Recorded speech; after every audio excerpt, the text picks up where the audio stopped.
Terimalah salam Dharma, Namo Buddhaya. Halo semuanya, saya Kelal Trexia, mahasiswa Politeknik Negeri Jakarta dari jurusan TIK dan Teknik Informatika dan Komputer, Program Studi Teknik Multimedia Digital. Dalam video pembelajaran kali ini, kita akan membahas salah satu topik penting dalam sejarah perkembangan ajaran Buddha, yaitu latar belakang kemunculan Kitab Tipitaka. Kitab Tipitaka atau Tiga Keranjang Ajaran adalah kumpulan ajaran Sang Buddha yang menjadi dasar dari seluruh ajaran Buddhisme hingga saat ini. Namun, untuk memahami mengapa kitab ini muncul, kita perlu menelusuri terlebih dahulu kondisi ajaran Buddha setelah Sang Buddha Gautama mencapai Mahaparinibbana. Mari kita bahas poin pertama, yaitu 1. Kondisi ajaran Buddha setelah Buddha Mahaparinibbana. Pada masa itu, ajaran Buddha belum ditulis, melainkan diingat dan dihafalkan oleh para biku melalui tradisi lisan. Para siswa utama seperti Biku Ananda yang dikenal memiliki ingatan luar biasa, dan Biku Upali yang ahli dalam Vinaya, menjadi tokoh sentral dalam menjaga keaslian ajaran ini. Namun, seiring waktu, jumlah biku semakin banyak dan tersebar luas. Kekhawatiran muncul bahwa ajaran bisa terdistorsi, ditambah, atau bahkan disalahartikan. Inilah yang melatar belakangi munculnya berbagai konsili Buddhis, Kolosangga Samaya, untuk meneguhkan kembali Dhamma dan Vinaya. Konsili pertama diadakan di Rajagaha, sekitar 3 bulan setelah Mahaparinibbana Buddha wafat, di bawah perlindungan Raja Ajata I. Pemimpin konsili adalah Biku Mahakasapa, dengan peserta sekitar 500 arahat. Tujuannya adalah untuk menghimpun dan meneguhkan kembali ajaran Buddha. Dalam konsili ini, Biku Ananda membacakan Dhamma yang ia dengar langsung dari Sang Buddha. Biku Upali membacakan Vinaya, aturan disiplin bagi para biku dan bikuni. Kedua bagian inilah yang kemudian menjadi cikal bakal dari Sutta Pitaka dan Vinaya Pitaka, dua bagian pertama dari Tipitaka. 3. Konsili Sangga Samaya. Kedua, Vesali, sekitar 100 tahun setelah Mahaparinibbana. Sekitar 1 abad kemudian, muncul perbedaan pandangan dalam kalangan biku di Vesali. Beberapa biku mulai melanggar peraturan Vinaya, seperti menerima uang dan makanan tidak sesuai aturan. Untuk menyelesaikan perbedaan ini, diadakanlah konsili kedua di Vesali, dipimpin oleh Yasatera dengan dukungan Raja Kalasoka. Dalam konsili ini, 10 pelanggaran Vinaya dikaji, dan hasilnya, semua pelanggaran tersebut dinyatakan tidak sesuai ajaran Sang Buddha. Konsili ini juga menegaskan pentingnya menjaga kemurnian Vinaya, sekaligus menandai awal perpecahan Sangga menjadi 2 aliran besar. 1. Theravada, penganut ajaran tua. 2. Mahasanghika, kelompok besar. Keempat, konsili ketiga Sangha Samaya. Pataliputra, zaman Raja Asoka, 250 sebelum Masehi.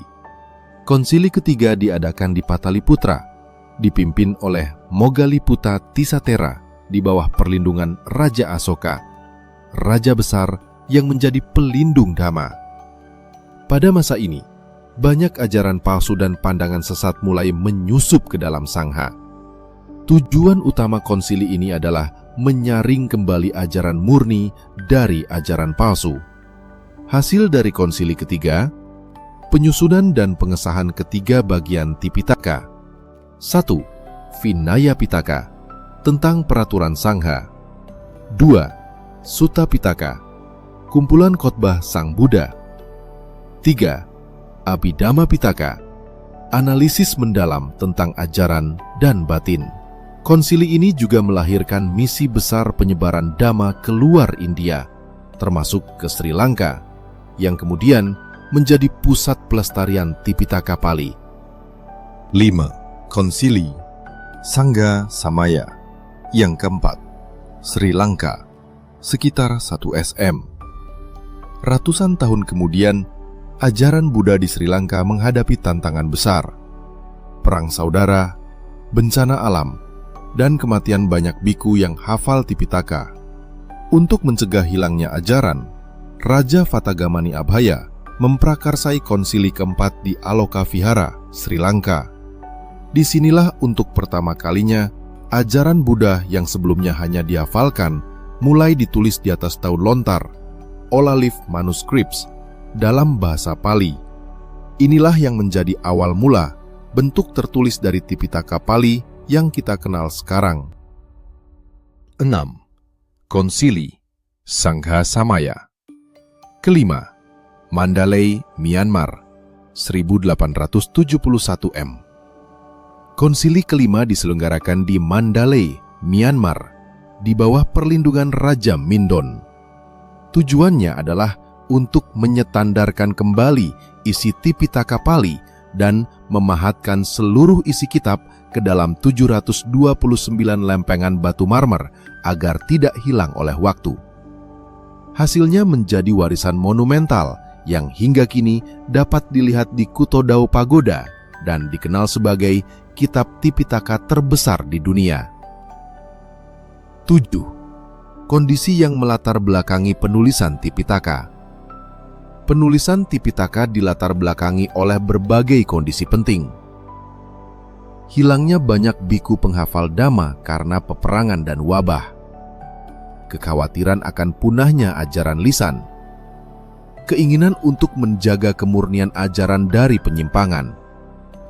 Penulisan ini menjadi tonggak sejarah besar dalam pelestarian ajaran Buddha, karena sejak itu ajaran Dhamma dan Vinaya dapat dipelajari secara sistematis di berbagai negara Buddhis seperti Sri Lanka, Myanmar, Thailand, dan bahkan dunia barat. 8. Makna penting Tipitaka dalam kehidupan Buddhis. Kitab Tipitaka bukan sekadar catatan sejarah atau teks kuno, melainkan sumber utama panduan moral, spiritual, dan kebijaksanaan hidup. Tipitaka membantu umat Buddha memahami jalan menuju kebebasan dari penderitaan, prinsip etika dan meditasi, cara membangun kehidupan yang damai, berulas asih, dan penuh kesadaran. Jadi, dengan mempelajari Tipitaka, kita tidak hanya membaca kata-kata Sang Buddha, tetapi juga berlatih memahami maknanya secara mendalam dalam kehidupan sehari-hari. Tipitaka bukan hanya teks kuno, melainkan panduan hidup universal. Dalam Vinaya Pitaka, kita belajar tentang disiplin, moralitas, dan keselarasan. Dalam Sutta Pitaka, kita menemukan kebijaksanaan praktis untuk menghadapi penderitaan dan mencapai kedamaian batin. Sementara Abhidhamma Pitaka membantu kita memahami batin secara ilmiah, bagaimana pikiran bekerja, bagaimana perasaan muncul, dan bagaimana kita dapat menembus realitas sejati. Bagi umat Buddha masa kini, mempelajari Tipitaka berarti mengenal kembali sumber sejati ajaran Buddha. Ia mengajarkan kita untuk hidup dengan kebijaksanaan, panya, kesadaran, sati, dan cinta kasih, metta. Di tengah dunia modern yang penuh perubahan, Tipitaka menjadi kompas moral dan spiritual yang membantu kita tetap tenang dan jernih. Dari perjalanan panjang berbagai konsili dan upaya pelestarian ajaran, kita belajar bahwa menjaga kemurnian Dhamma adalah tugas mulia bagi setiap generasi. Melalui Tipitaka, ajaran Sang Buddha terus hidup dan memberi penerangan bagi siapapun yang mencari kebenaran.